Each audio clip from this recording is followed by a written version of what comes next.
Hello and welcome to the channel. My name is Annalisa and this is going to be the Authortube Newbie Tag 2.0. This tag was created by author Jenna Streety.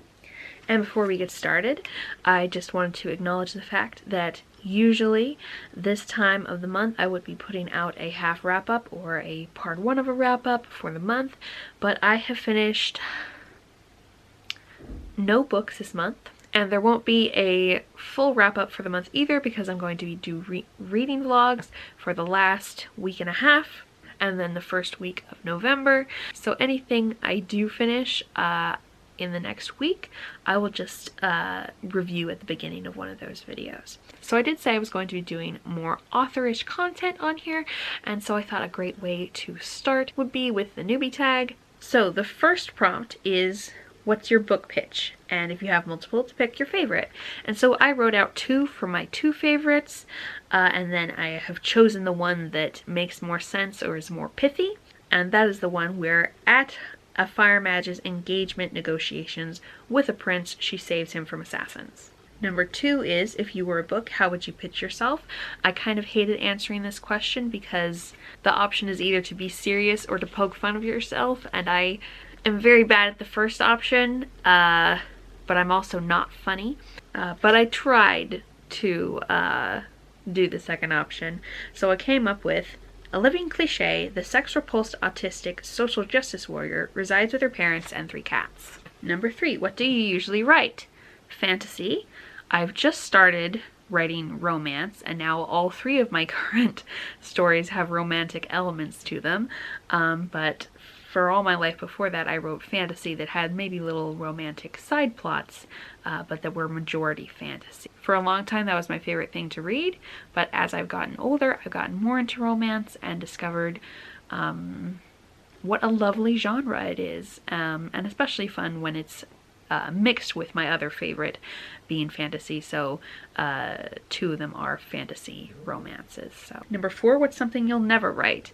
And I wouldn't pick a genre that I would never write because a lot of genres interest me in different ways, but things that I would never write are things that I know to be harmful, such as I would never write a triple K romance. You would think that that's not a thing that people would write, but in fact, I have seen more than one author do this. Number 5, what's your goal for starting an Authortube channel?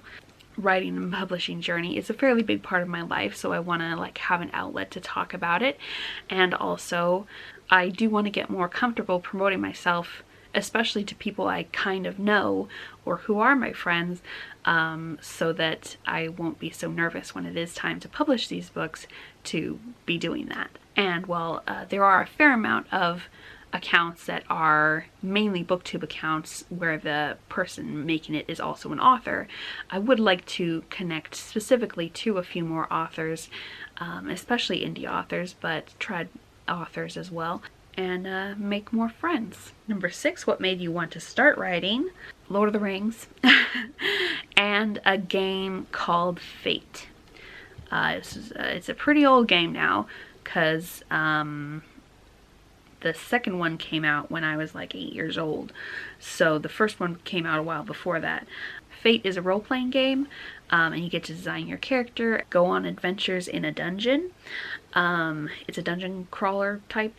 I started making up stories about my character in this game, and I named the characters after characters from The Lord of the Rings. Pretty soon after that, I started writing them down. Learned somehow, probably from my parents, that writing stories is like a job you can have. I know now that most authors don't actually make, who even have trad publishing deals and stuff like that, don't actually make their living that way. But at the time, but yeah, I took a gap from writing when it started making me really anxious, where even I would open up the page that had my even partially done story in it, wasn't even a blank page issue, and I would start hyperventilating. So took a break, had a dream back in February that inspired the story that I told you about with the assassins. And after that, I didn't have anxiety anymore. I was just like, I'm gonna write this and it's gonna be great. Everybody's gonna love it. Nothing to be anxious about. Number 7, what's your publishing path? I would like to indie publish, whether that means with a small press, which would be my preference. There is a particular small press run by an autistic woman that I am very interested in. But if that doesn't work out, I will just self-publish. I would have to hire sensitivity readers of several kinds for several things throughout this particular book. I would probably hire an editor. I would think about doing the cover myself because I am an artist, a visual artist, but I might hire that out as well. Number 8, what content do you bring to the Authortube table? I do have an interesting method, which is not to push myself, because I have chronic fatigue. I get tired both physically and creatively, and I have a lot of stuff going on. I have depression and anxiety, and when I push myself to write, I might get more words down on the page in the short term, but it will make me burn out and cause that anxiety, and it will ultimately make me write less than if I only write when I am feeling up to it. So I think talking about that, that's a very different method than what a lot of people would recommend. And I think it will only work for certain people, but I think that talking about that and what it's like being a writer with disability might be helpful to other disabled writers who feel like the usual advice isn't accessible for them. So I might do that during tags, I might do that during vlogs, or just descriptions of my writing process. Number 9, what's your biggest writing struggle? I used to get writer's block pretty bad. I don't get that so much anymore. I haven't this year so far. I would say that my physical limitations or brain limitations as far as mental and physical health are probably my biggest barriers. Number 10, what's your best writing skill? I have a very particular writing voice that is, I think, a lot based on my autism and my specific experience of it, because everybody's is very different. But the way that I write my characters, even though I only give certain characters a lot of autistic traits and like are officially consider them to be autistic, I think a lot of my characters, especially perspective characters who I write through the like thoughts of, will seem not quite allistic, because I don't really understand how allistic people think.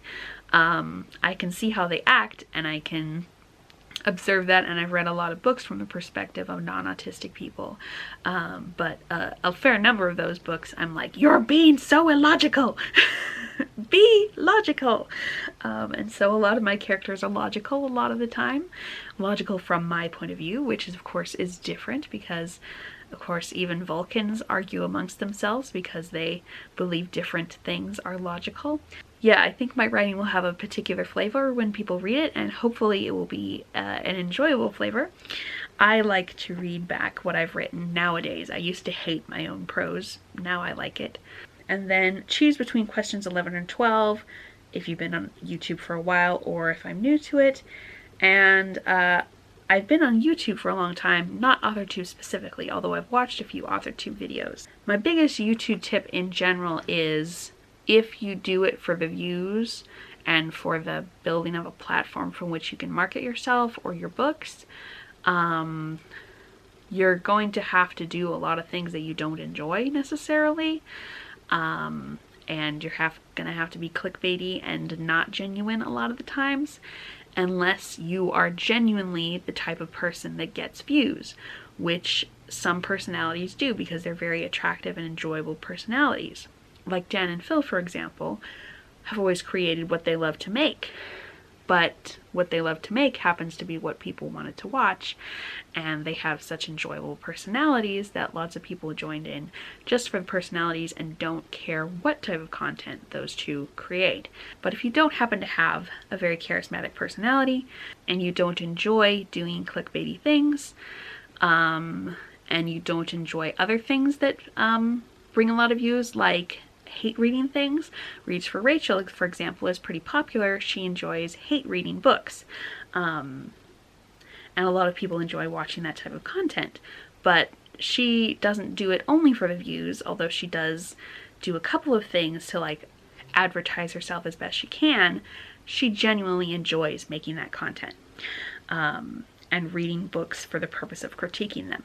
So if you happen to like the right kind of content making, you can be very popular without being ungenuine, without being insincere.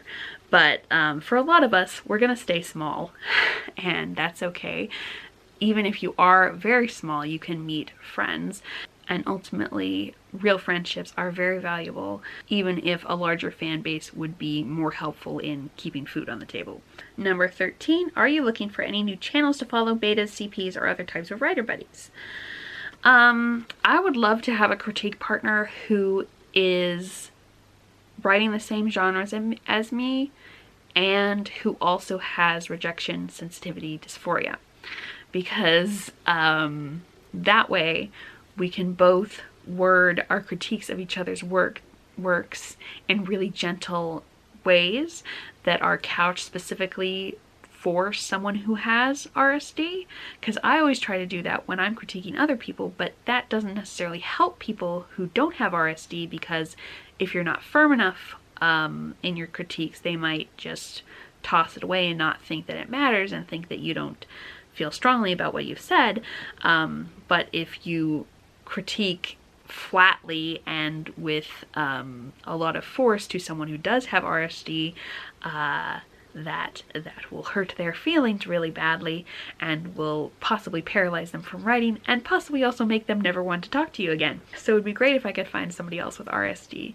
I'd also just love to talk to other authors and learn about their processes and just socialize. Number 14, what are you most excited for during this new fresh start on Authortube? I'm excited to start talking about my writing again, slash for the first time publicly, because I'm really excited to be in this new phase where I don't feel anxious about writing, and I'm excited and feel like things could actually go somewhere, and I have the resources to make sure that everything is as good as it can be. The last thing is to tag someone. I know Nicole writes all the time. She has lots of books out, but she's been on Authortube for a long time, so she's probably done this tag. Oh, Jen Campbell's active again. She writes books. So I'll tag Nicole and Jen, and anybody who sees this and wants to do this tag, you can say I tagged you. Thank you so much for watching, and I'll see you in the next video. If you would like to leave an emoji, how about a crown? Let me know what your dream career was when you were in grade school, or younger than 10 if you live somewhere other than the US. Bye!